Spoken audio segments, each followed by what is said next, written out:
Consulting. Today we are very thankful to have Ericson over here to share with us about his expertise on marketing and e-commerce. So Ericson, do give us an introductory about yourself and what is your background? Okay, hi everyone, my name is Ericson, I'm from Crowdshop. I've been a digital marketer for the past 20 years and I've worked on both client and agency sides, essentially helping the marketing teams to market themselves on the internet within the digital space. As a marketer, I've also worked across various kinds of industries, from technology to hospitality to retail to some extent. And my job as a digital marketer throughout these years was really to help. It is on the client side, it would be really to sell more for products and services. On the agency side, it's really to see how we can help them optimize their campaigns to lead to more conversions and more sales, essentially. Right. So what are you working on, the project that you're working on right now? Currently at Crowdshop, we are working on a digital solutions for SMEs that are looking to bring their business online. And the whole idea is, with the whole COVID-19 thing, a lot of SMEs are suffering from the lockdowns, and I guess the positive thing out of the COVID-19 is that it has introduced digital commerce to a lot of business owners who were previously very skeptical about going on to the digital space and wondering how they can actually tap into it. And then, naturally, not knowing how to go to the space has kept them away from going online or bringing their business online. So our solution, or in fact what Crowdshop is really about, is trying to come up with that simple solution for them to bring the business online with as little digital knowledge as possible. And it's helping them to bridge from that brick and mortar space to the digital space. Right. I think because you talk about digital marketing, I think 20 years ago, digital marketing, I don't think there's Facebook. Oh yes. There is no Facebook, there is no Instagram. So I think it's very solely on like SEO, SEM. Yes, okay. Right, yeah. So then we have the introductory about Facebook, and that is where we have social media marketing. Yes. Right. And a lot of business owner, right? I would say a lot of marketer when I myself also a marketer. When we actually graduated from school, what we learned, 1 year later we will actually aspire. Because things keep on changing. Yes, that's right. I think, and at the same time, a lot of marketers, right, they actually position themselves as a growth manager because they actually talk to external parties, right?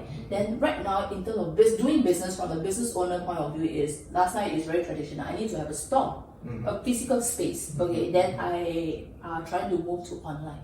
Okay, so e-commerce, okay, is not a new term. Yes, of course. It's not a new term, but it has been going on for a lot of years.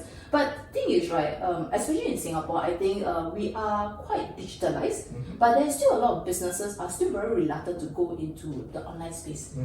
From a business owner point of view, is it's okay. I'll just do. I still get sales from my physical shop, but because of this pandemic, when we have a lot of lockdown, and in Singapore we have circuit breaker, so that is where we can't open shop. Then business owner need to innovate. Then with the help of Singapore government, okay, then we actually have certain grant to talk about digitalization.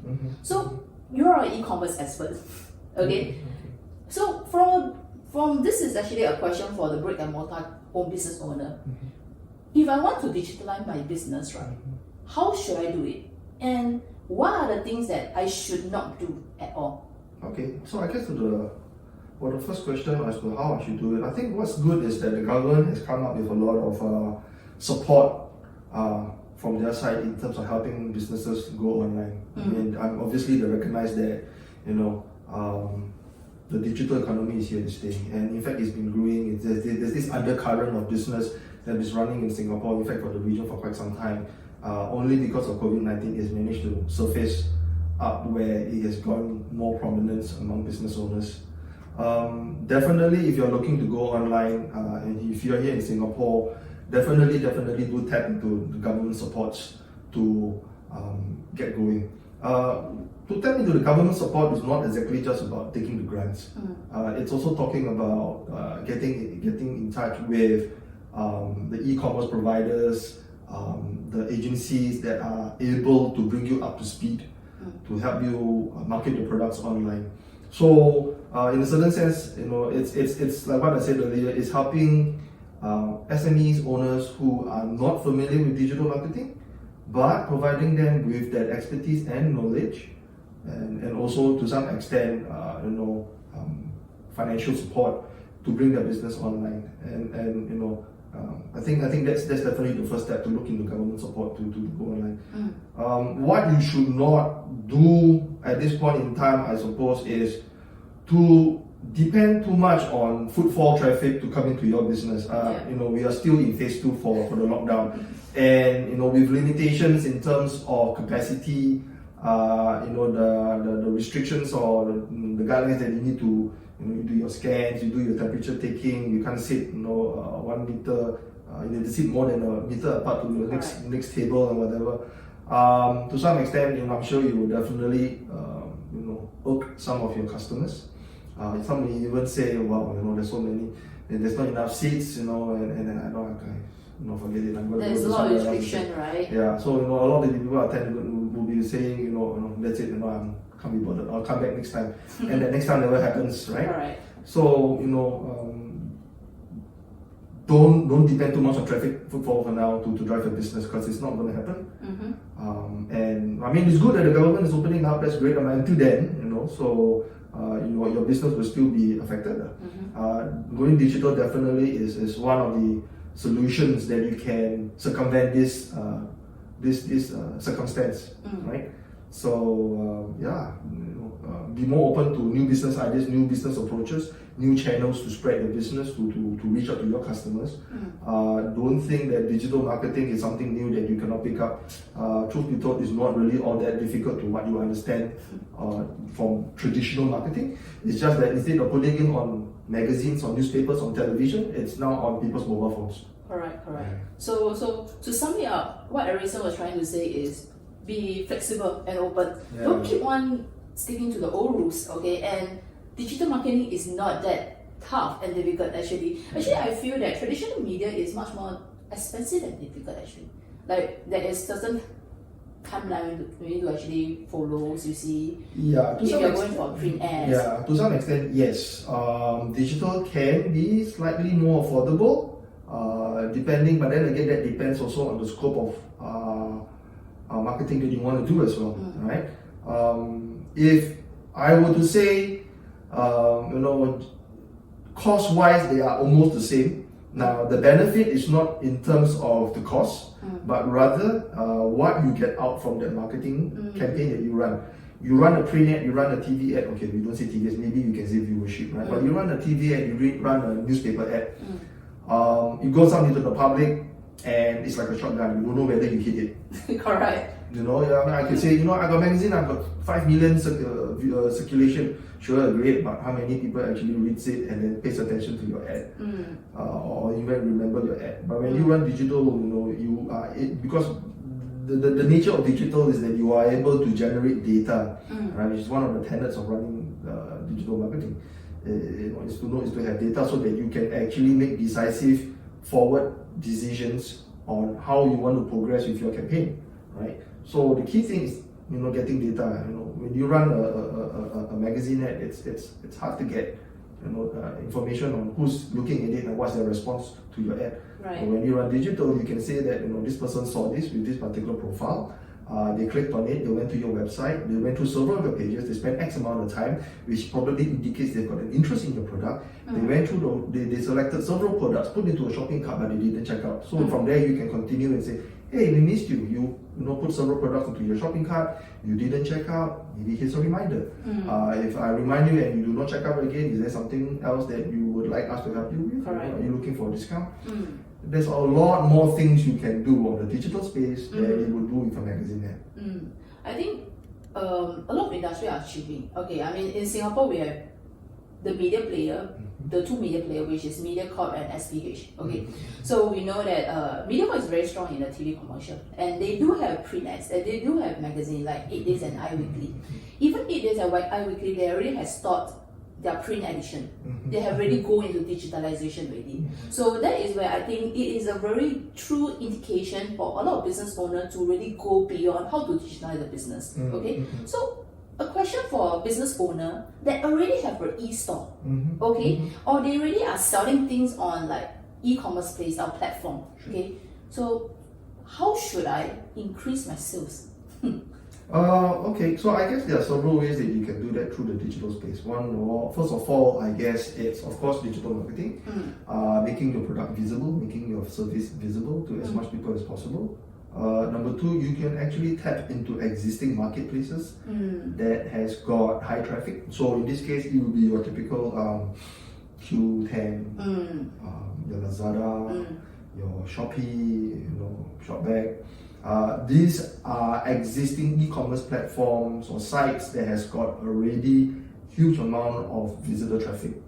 And yes, your product may be drowned out by competitors because you're not the only one that will be putting your product onto their site. But to some extent, it still allows you to spread your reach to the various customers out in the open, right? Which is what basically you were trying to do with your standard marketing, which is getting the product out to as many people as possible and letting them be aware. A very common phrase is about, what's my conversion rate, right? Yes. So conversion rate is definitely something that is key when we want to see what is the efficacy of running a campaign on a particular channel, a particular platform, or a particular campaign if you're looking from a holistic point of view. Conversion rates are also, I would say, I guess you need to be mindful that conversion rates are also reflective of the demand for your product and also the current economic situation. Yeah. All right. And also whether there are other factors that's affecting it as well. I mean, from a global sense as well. All right. So when we look at conversion rates, just it's good to say, okay, we want to hit a particular conversion rate, so that gives you a target. But economic situations and demand changes from time to time, right? So what you can expect to sell in January, February, and March, you should not be expecting the exact same conversion probably in August, September, and October. Correct. For example, bakwa. Yes. Right? And Chinese New Year comes, everybody buys bakwa. Right. Recently it's the mooncake. Okay, mooncake, right? Yes. So now mooncake. So you would say probably August, September, October. During this period there'll be some marketing, warming up the market to go and buy mooncakes that you would probably find at a mall, right? But try selling mooncakes probably in March, April, May, which is totally off your mooncake season anyway. Correct. I mean, you will sell the normal ones, but you want to start selling the snow skin and whatever, you might not see as much conversion rate as you will. So in that sense, then do you say, I ran my digital marketing during this period and my sales was very high, and I ran my digital marketing period in this period and the sales was not so. So does that mean that it is not efficient? I mean, look, we need to be mindful of that kind of sales cycle. Right? And then there are external factors outside of the country that can affect your sales numbers as well. Right? I mean, I've got hotels and people are not coming in from other countries and whatever, because they can't travel. Correct. Right. So I think, especially for this year, I personally feel it's a very big, huge restart.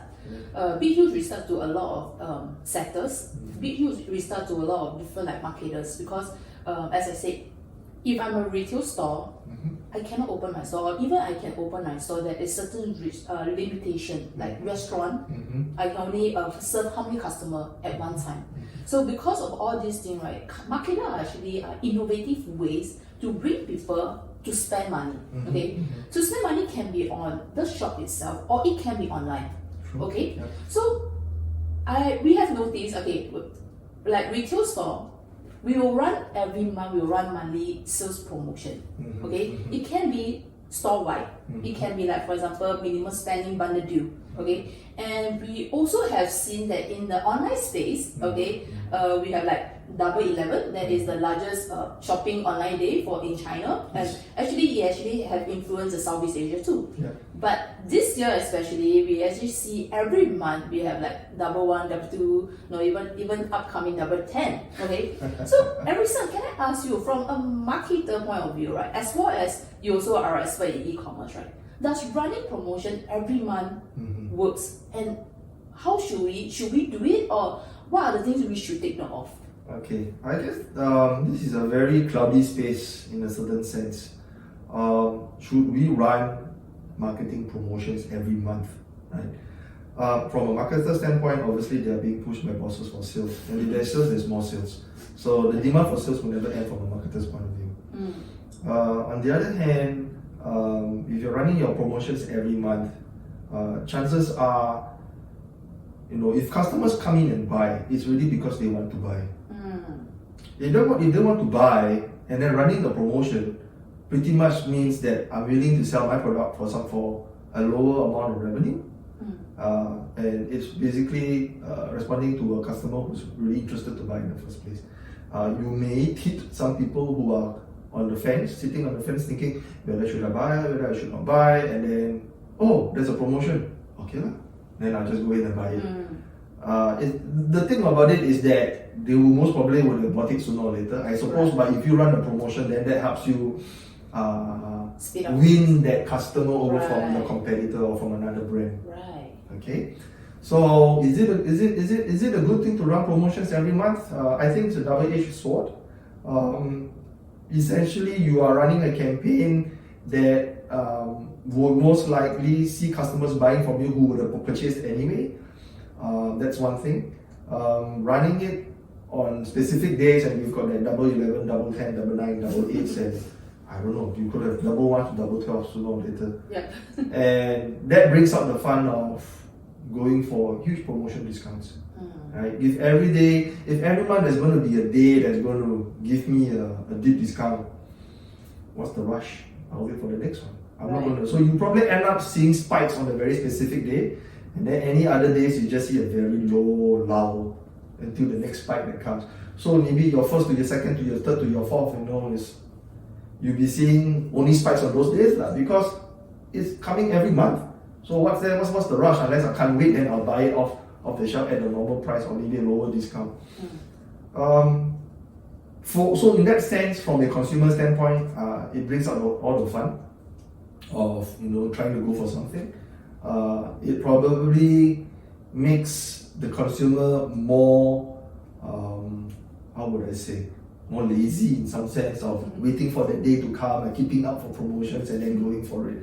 And therefore, the question is, how effective is your promotion? Because if you're running it every month, you haven't got that period to say, no promotion, have promotion. And then I see the spike. Right? If it's going to be like that, then I suppose you probably just have specific days and you sell everything at 50% and any other days all is at 100% because people are going to buy on those days anyway. Right. Okay, so from a marketer, right, I actually feel that moving forward, right, it will be really every month we have double 1 to double 12, as you say. So how should I formulate my sales promotion? Well, I guess it's not necessary that everybody has got to jump on that bandwagon.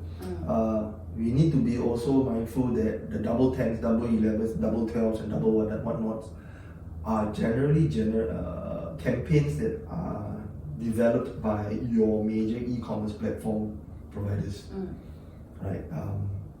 Then you have to understand their sales model. And their sales model is that whenever there's a sale, they cut a commission. Right? Yep. So it is in their interest that they've got such promotion days so that people would swarm their site, make a purchase, and then they cut their commission. So that's from the e-commerce platform point of view. To them, it is essential because that's probably one of the fastest ways that they can generate revenue for themselves, as opposed to depending on the daily traffic that comes in. But as a specific brand, for example, let's say you could be Adidas, you could be, let's say, Skechers or some brand, right? If you're going to run promotions every month like that, then you need to be sure that, well, if I give that deep discount, I need to make sure that I've got sales. But if my sales is going to happen only on that platform where there are 100 other brands, I mean, it could be your Onitsuka Tiger, it could be your Nike, it could be your ASICS, who are also out there giving probably the same discount, then what is the chance of sales, right? So, and you may have sales, but you may not have enough sales to justify what you are giving as well. So it's a dilemma that marketers will have to balance and see if this is a space that they want to join in and get on the bandwagon and do that deep discount on that particular day, right? So, or otherwise you could, I mean, I'm not saying don't do it, I'm saying do it, but you have to pull back and not join every single one that comes out. Unless for some reason every month the sales is bad and you see this as your only source of revenue and income for the product, then yes, go ahead. But otherwise, get involved. But no, I don't think running it every month is a good thing. Then again, I'm also speaking on the assumption that your e-commerce platform goes to everybody and says everybody must join. Right. So maybe you say, hey, you came about last month, maybe this month you don't come on, you come following on or some other month, So it could be a mix of merchants every month. So again, like I said, you're looking at the question, is a double 11, double 10, double 9 every month a sensible thing to do? Really depends on who we're looking at and how it applies to that particular company doing it. So in this case, the e-commerce makes sense. For individual brands, maybe not. Right. Okay. So I think one last question on that actually a lot of marketers actually find difficulties in. When sales is down, I think the first one that will be calling into the room will be the sales team and the marketing team, okay? Which is common, right? Yeah. So, and the marketing usually, agenda is actually to craft out certain messaging. Or for example, certain sales mechanism. Okay, so for example, if I'm a marketer, I want the sales is really bad. I want to have a rebound. I really want to come up with a very strong sales promotion to let everybody to flood into, for example. But at the same time, if I'm going to bring this sales mechanism over to my management for approval, I need to do forecast. Okay, so how should marketer strike a balance between coming out with a very aggressive sales promotion versus reaching the forecast number that they actually have sent it over to their management? Yeah, so if I can understand your question correctly, it's really about how can my marketing plan justify this huge discount that I'm going to put up into the market? Yes. And hopefully we can drive sales. Again, I think we have to understand that there are certain things that we can control and we can't control. And one thing that we can't control is consumer behavior. Right? As much as what we can do within the company and the products that we can market, we can reduce our margins, we can buy one get one free or buy two get one free, and whatever merchants that we want to do, we can do a store-wide promotion up to 90% discount.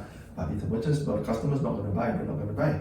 So I guess it really boils down to how do we align our marketing campaigns with observed consumer behavior periods, will then help us increase the possibility of sales and therefore make our forecasted numbers more feasible and more realistic. Right? So again, back to the story of about, let's say, mooncakes. You typically buy mooncakes within August, September? I think September. September, right? Yeah. So you buy mooncakes probably within the month of September. And will you want to come up with a huge promotion? And the boss will say, oh, why? But people are going to buy mooncakes anyway. I said, but that's the whole point. People are going to buy mooncakes, number one, but you're not the only one selling mooncakes. Right? There'll be a whole lot of people other selling mooncakes as well, from the wood parks that sell durian mooncakes to maybe, let's say, those traditional ones. The traditional ones, right? Some other restaurants are also coming up with mooncakes as well. So the key thing is that people will be buying. Now the question is, how good is your promotion that's going to eclipse your competitors that would then attract your customers or your prospective customers to buy from you as opposed to your other competitors, right? So this is where when you put up a marketing campaign and say this is my aggressive numbers I want to target, with the aggressive budget that I'm going to put to it, and I think this is the forecast that we can get. Now that makes sense. But if you're going to come up with something like that in March or April, I don't think it's going to fly. You can try, but you can. I mean, there's no harm coming up with promotion. I'm not saying don't come up with promotions even non season periods or non-peak periods. It's just that whatever that you're going to forecast for that to justify that budget that you're going to ask for has got to be realistic, and that's where you need to be able to be more creative with your marketing campaigns. That could be in terms of expanding your reach. That can be in the terms of being more specific in your targeting when you're doing your digital campaigns as well. Right? That can also be in a way where you be more creative in the sense that, if you buy 2 boxes, we might give you a small box of minis for free. Right? And that could be your cost that is negligible, or you could come up with loss leaders where you buy this product and then you get a huge discount of this other product if you purchase as well, right? So that when non-peak season, less creative. Peak season is really about being visible and about making sure that people know your brand, they see you, and it comes to mind. And prior to that, that's happening, you may want to start doing some content marketing as well. You might want to do some display ads as well to make sure that, hey, mooncake season is coming. Be sure to come down to our store or to our booth at this place and purchase from us. Give a promotion code or something like that. To sum what Ericson was sharing is to come up with a very sales promotion. It's not only relying on sales, it relies on the marketing too. So marketing, like for example, building of your awareness, okay, making sure that if you are a preferred brand, for example, like the mooncake example. So marketers please, when you come up with sales promotion, just combine both together. And I think marketing will take much longer time. So like for example, content marketing, getting them educated, like why is your mooncake better than others, or maybe healthier version or something like that. Okay, so one last question, Ericson. Okay, what are the 3 advice you will give to entrepreneur or to business owner that they can already have an e-store place, or they are planning to go into that digital space but do not know how to? Okay, so the 3 things that I would say for prospective business owners who want to go online, or at least for those who already have got an online business running, is I guess first of all is be visible in as many platforms as possible where your customers are. I'm not saying be visible everywhere, I'm saying be visible where your customers are. And for a fact, you can't be everywhere because that's going to cost you a lot in terms of your media costs and your marketing costs. But if you're going to find that the bulk of your customers are coming from a particular platform, let's say for some example, Facebook, then that's probably where you should allocate more of your media budget to. Alright, and let's say maybe your customers coming in from a particular e-commerce platform, let's say Lazada, then you would want to work with them to make sure that you get more visibility on their platform. Alright, if you've got very few customers coming in from, let's say, Pinterest, then you don't put too much of your money on Pinterest. I mean, at the end of the day, your marketing budget is very finite. Right? So you need to be selective in where you want to be seen, but make yourself be seen as much as possible on those platforms where your customers are coming in. Second thing for SME owners, I guess, it's also be open to receive data. Data helps a lot in terms of decision marketing. It tells you where your customers are coming from, what kind of products they like, how often they are buying, how much they're spending, and if you go further, are they also talking about your products on social platforms as well? All this data is useful when you want to be very concise in how you want to market your product to your targeted audience. And you want to do that because your marketing budget is limited. Correct. If you got unlimited amount of funds, you can be creative and do all sorts of stuff, right? But data is going to be because your marketing is limited. Right. Data is very essential for you to make your decision, and that goes back to that scenario where I was saying earlier, where you put money and run into a magazine ad, and then you don't know if someone's reading it, despite the guy tells you, oh, we've got 5 million circulation. How many actually reads it, remembers it, and comes back to my shop or use the promo code that I put to it, right? But if you're on digital, then you can be very, very specific in your outreach campaigns. Thirdly, I guess it would be, I would say, be open to testing new ideas. You could run an ad, right? But then how do you know that this ad is effective? do an A/B test, put another ad out and let it run. You can be very meticulous about it, and let's say, I'll run an ad for 2 days and then I'll see how it goes. 2 days is too short, right? Or generally, I would say do an A/B test probably every 4 to 5 days, maybe a week. See what's the response like to a particular ad. Understand why it works. Take it, come up with a new ad, and then put it out again. I mean, there are tools out there that allows you to run effective A/B testings. And from there, see what works, what doesn't work. And maybe you might notice that certain ads will work with a certain customer profile. Millennials may be more about instant rewards.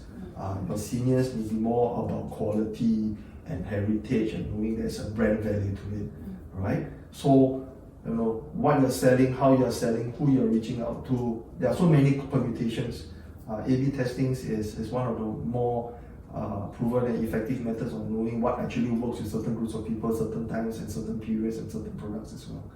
So, be open to test. Digital in itself is very flexible. It's very fluid.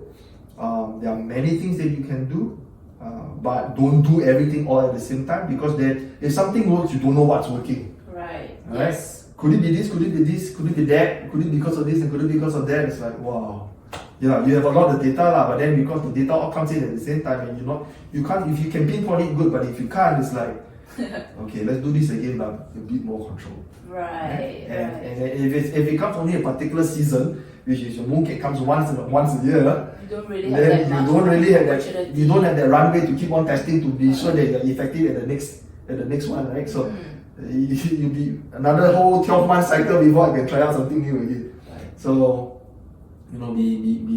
be controlled in your marketing approach. So thank you guys, thank you Ericson for sharing with us your views about e-commerce and also a little few tips on the business owner, for the business owner as well as for the marketer on really like the marketing campaign, because I think this is a very hot topic. Thank you Ericson. Thank you Shelby. Thank you for watching. If you would like to have more of this, feel free to check out at exprenia.com.